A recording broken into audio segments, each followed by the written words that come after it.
Hello, good morning. Dito ko ngayon sa sa simbahan ng Balayan, Batangas.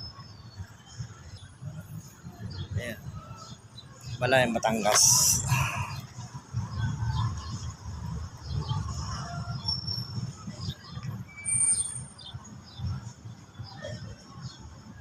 Ito yung simbahan ng Immaculate Conception Church. Yan.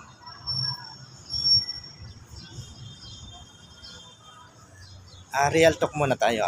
Sa mga naghahanap ng mga kaibigan, tunay na kaibigan. Yung binabasihan ng tunay na kaibigan, hindi yung sa palagi mong kasama, hindi yung palagi mong kainuman, hindi yung palagi mong kabanding, hindi yung palagi kayong magkausap. Ang tunay na kaibigan yung magkahiwalay man kayo, abutin man ng 5 taon, 10 taon kapag kayo ay nakita, magkaibigan pa rin. Yung kahit kayo ay nakatalikod, hindi kayo nagsisiraan.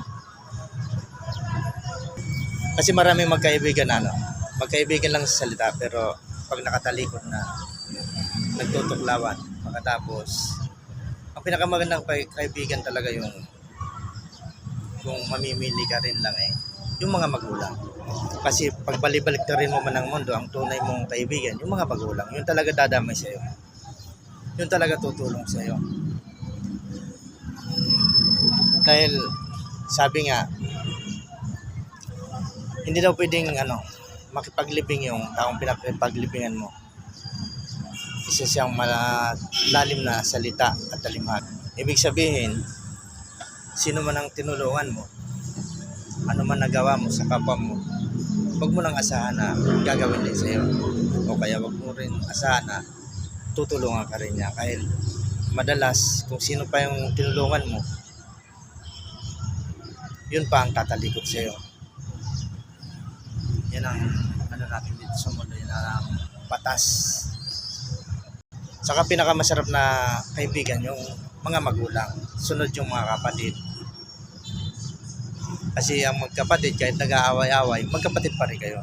Pero yung magkaibigan lang kayo nung magkaklase kayo. Pero after magkapamilya kayo, hindi na kayo magkaibigan.